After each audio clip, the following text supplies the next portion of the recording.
भगवान राम आए तो उन्हें भी ज्ञान लेने के लिए किसी ब्रह्म योगी के पास जाना पड़ा। भारत का इतिहास इस गूढ़ सार ज्ञान से भरा हुआ है। गुरु के बगैर, गुरु के ज्ञान के बगैर जीवन सिर्फ कर्मों को भोगने का सामान है।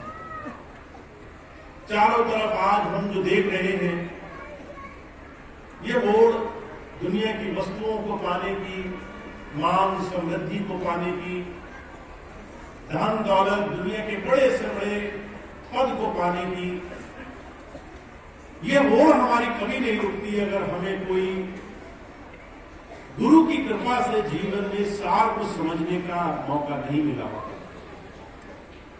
तो हम बहुत भाग्यशाली हैं। महाराज जी की कृपा से हमें ये समझ में आया है, स्वामी जी की कृपा से हमें समझ में आया है कि जीवन दुनिया की वस्तुओं के लिए नहीं है। जब संस्कार में आकर के हमें बात बताता है, तो जो एक बात कहा करते थे, उसका संसार में हमें तमाम बातें बताने का उद्देश्य क्या होता है? क्या सिर्फ वो सत्संग सुनाना चाहता है?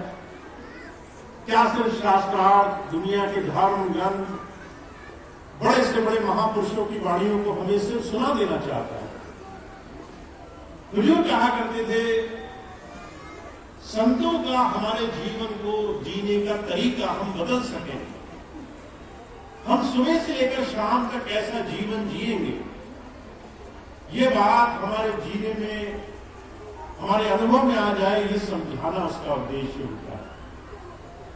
तो आज अगर आप और हम अपना जीवन जी रहे हैं और इस जीने में अगर कुछ परिवर्तन नहीं है, हम सुबह सो करके उठे और रात सोने तक अगर हमारी दिनचर्या, हमारे दुनिया के सारे कामों को करने के पीछे एक विचारधारा अगर दुनिया के काम पूरे करने की है, अगर सुबह से लेकर शाम तक दौड़ ही हमारे मन का सबसे बड़ा मंतव्य है, ये काम करो, वो काम करो, वो काम करो, तो गुरु से हमने वो नहीं जाना जो गुरु हमें देना चाहता है। जीवन को हमें किस सार के लिए जीना है। आज मैं आपको चार ऐसी बहुत पौराणिक चीजें बताऊंगा जो आज से नहीं, युगों युगों से हमारी भारत संस्कृति में मौजूद है, और उसका महत्व क्या आज हमारे जीवन में है, ये समझना जरूरी है।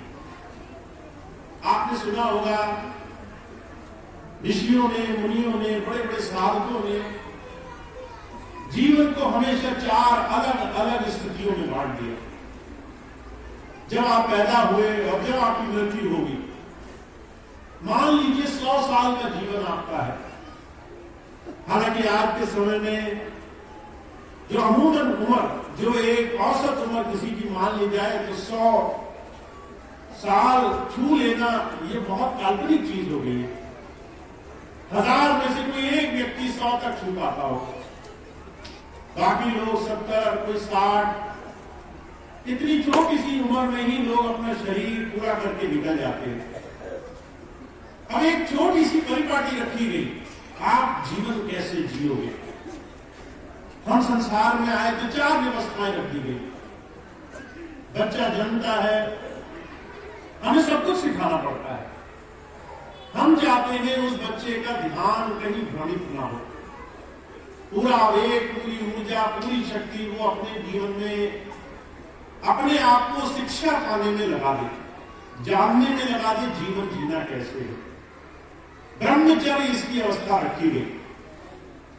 आपके शुरू का जीवन, चाहे वो 25 वर्ष मान लो, चाहे 20 वर्ष मान लो, आज के समय के हिसाब से जो भी शुरुआती जीवन है, वो आपके जीवन में ज्यादा से ज्यादा ज्ञान पाने का होना चाहिए। अब आज हम सोचते हैं ज्ञान पाने का मतलब पढ़ाई, और पढ़ाई के नाम पर हम अपने बच्चों पर दबाव डालते हैं कि आपको इंजीनियर बनना है। मुझे महाराज जी की बड़ी सुंदर सी घटना याद है। महाराज जी कहा करते थे, उनके आंखों देखी घटना, अस्पताल में एक दंपत्ति को एक बच्चा हुआ, लड़का पैदा हुआ, पिताजी छूटते ही बोलने लगे डॉक्टर बनेगा। वो आया ही है जीवन संसार में, पैदा ही हुआ है। हम पहले ही सोच के बैठे हैं कि हमें अपने जीवन में से कहां ले जाना है। पिताजी कहने लगे ये तो डॉक्टर बनेगा। हम अपनी आकांक्षाओं, अपनी महत्वाकांक्षाओं में कई बार ये सोचते हैं कि दुनिया की पढ़ाई दुनिया का सबसे बड़ा ज्ञान है। और आश्चर्य की बात यह है, तो जो कहा कहते हैं सबसे बड़ा ज्ञान है कि आप अपने आचरण में क्या सीख पाए हो, संस्कृति और संस्कार। आपने क्या सीखा है जो आप अपने जीवन में अपने आप से दूसरे की तरफ रेडिएट करोगे, दूसरे को अपनी तरफ से प्रसारित करोगे। लोग आपको देखेंगे तो आपका क्या अनुभव पाएंगे। मैं आपसे मिलूं, आपके हाव भाव, चाल चलन, आंखों से, आपके व्यक्तित्व से मुझे ये लगे कि तो बड़ा अहंकारी है, ये तो बहुत नशे में चूर है, ये तो तरह तरह की दुनिया के मद में फंसा हुआ है। ऐसा अनुभव अगर मैं अपने जीवन में आपसे ले रहा हूं तो आपके जीवन में आपने कुछ भी